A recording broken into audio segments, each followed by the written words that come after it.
एक रेल्वे गाडी 36 किलोमीटर प्रति तास या वेगाने धावत आहे. म्हणजे a train is running with at a speed of 36 kilometre per hour. आता हे 36 किलोमीटर पर आवरचं आपल्याला मीटर पर सेकंडमध्ये कन्व्हर्जन करायला पाहिजे. म्हणजे हे कसं होईल, 1 किलोमीटर म्हणजे किती, 1000 metre. 1 kilometre equal to 1000 metre. आणि 1 आवर म्हणजे किती सेकंड, 3600 म्हणजे 3600. 1 तास म्हणजे 3600 सेकंड. म्हणजे हे झालं बघा, 36 इंटू 1000 अपॉन 3600. 36 गुणिले 1000 भागिले 36. आता हे 3600 कसं आलं, तर एक तासामध्ये 60 मीटर असतात आणि एका मिनिटात 60 सेकंद, म्हणून 60 गुणिले 60 म्हणजे 3600 असं ते आलं. आता या ठिकाणी बघा, आपण 2 झिरो कट होतात. 1000 वरचे आणि 3600 2 झिरो कट होतात. 2 झिरो कट झाल्यानंतर काय उरलं, 10 आणि खाली 36. आता हे 10 आणि 36 आपण खालचा छेद जो 36 आहे तो तसाच ठेवायचा, कारण का त्याचा उपयोग आपल्याला पुढे होणार आहे. Denominator 36 will remain same. So here 360 upon 36, 360 छेद 36 हे 360 मीटर आणि 36 हे सेकंद आहे. म्हणजे 360 मीटर गाडी जाते किती, 36 सेकंदमध्ये. 36 सेकंदात 360 मीटर गाडी जाते, हा त्याचा अर्थ आहे. आता बघा, इथे ती गाडी क्रॉस करते एका माणसाला. एका माणसाला ओलांडण्यासाठी 20 सेकंद लागतात.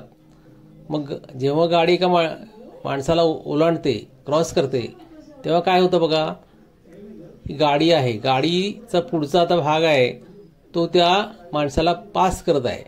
आणि ते पास केल्यानंतर पूर्ण ती गाडी पूर्ण पास होते. शेवटचा डबा अगदी शेवटी तोही पास होतो. असं केल्यानंतर ही जी काय असते त्याला 20 सेकंद लागतात. पण हे तर ही लेंथ आहे, ही जी लेंथ आहे ती L म्हणजेच लांबी, लेंथ ऑफ ट्रेन म्हणजे ट्रेनची लांबी, ही किती 20 सेकंदात होते. म्हणजे ही लांबी तीच आहे. 20 सेकंदात काय होतंय, ती लांबी जी आहे ती ट्रेनची लांबीच तिथे आपल्याला मिळते 20 सेकंदात. मग त्यासाठी आपल्याला काय करावं लागेल, 20 सेकंदात किती ट्रेन पास झाली, किती मीटर, किती अंतर ट्रेन क्रॉस केलं ते आपल्याला काढावं लागेल. त्यासाठी काय करायचं, आता बघा 360 मीटर आपल्याला त्याच्यावर वरती येऊन लिहिता येईल. 360 मीटर 36 सेकंडमध्ये झालं. तर मग आता 20 सेकंडमध्ये किती असं म्हणता येईल. आपल्याला माहित आहे 20 सेकंडमध्ये ट्रेन पास होते म्हणजे ट्रेनची लांबीच पास होते. पूर्ण ट्रेन पास होते म्हणजे ट्रेनची लांबी आपल्याला तिथे मिळते. तर 20 सेकंदात किती. आता इथे बघा, या ठिकाणी विचार बघितलं तर 36 हे आणि 360 हे 10 टाइम्स आहे, 10 पट आहे. म्हणजेच आपल्याला काय म्हणता येईल, 20 सुद्धा 10 पट करावं लागेल. म्हणजे उत्तर येईल हे किती आहे, 10 पट आहे. म्हणजे खाली आपण 20ला आपण 10 न गुणायचं, गुणिले 10 म्हटलं की दोन्ही ठिकाणी 10 न, 36ला 10 न गुणलं तर 360 होईल. तसंच 20ला 10 न गुणल्यानंतर 200 मीटर. तर हे झालं ट्रेनची लांबी आली. 20 सेकंदात ट्रेनची लांबी आपल्याला मिळाली. 20 सेकंदात काय ट्रेन पूर्ण पास झाली म्हणजे ट्रेनची लांबी तिथेच मिळाली आपल्याला. अलग लक्षात. त्यामुळे आपल्याला बघा किती 36 आपण तिथेच ठेवल्यामुळं कसा फायदा झाला, लवकरात लवकर उत्तर मिळालं. नाहीतर 5/18 वगैरे केलं असतं तर आपल्याला जास्त गुणाकार भागाकार करावा लागला असता. तर 36 इथेच ठेवल्यामुळं थोडक्यात आपल्याला हे उत्तर मिळतंय. म्हणजे विनासायास आपल्याला इझिली मॅथ्स मेड इझी म्हणजे आपलं गणित सोपं करण्यासाठी ही ट्रिक आपल्याला उपयोगी पडते. काही बेसिक गोष्टी बघूया. इथे 2 ट्रेन आहेत एकाच दिशेने जाणाऱ्या. एकीचा वेग 84 किलोमीटर पर आवर आहे, दुसरीचा 64 किलोमीटर आहे. एक जास्त आहे वेग एकीचा, तर त्यामुळं ती फास्ट जाणार दुसरीपेक्षा, त्याच्यापेक्षा पुढे ती क्रॉस होणार. पण समजा दोघींचा वेग सेमच असतात 64 किलोमीटर पर आवर दोघीचा, तर त्याच्यामधलं अंतर कमी होईल का? नाही होणार. ते केव्हा होईल? तिचा वेग वाढल्यानंतरच ती दुसरी ट्रेन पुढे जाऊ शकते. म्हणजे त्या दोघींचा जो फरक आहे, म्हणजे वजाबाकी केली दोघींची, तर जे 18 किलोमीटर पर आवर येते त्या स्पीडने दुसरी ट्रेन पहिलीच्या पुढे जाऊ शकेल. त्यामुळं दोन्ही स्पीडची वजाबाकी झाली.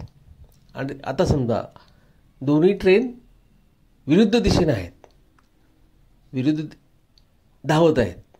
मग एक इकडे या बाजूने आणि एक त्याच्या विरुद्ध दिशेने. तर त्यावेळेला काय होतंय बघूया.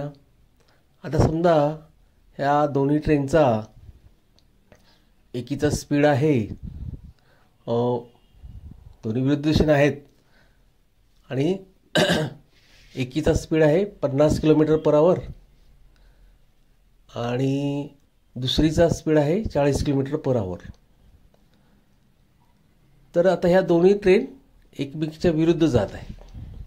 समजा त्याच्यातील अंतर समजा 90 किलोमीटर आहे.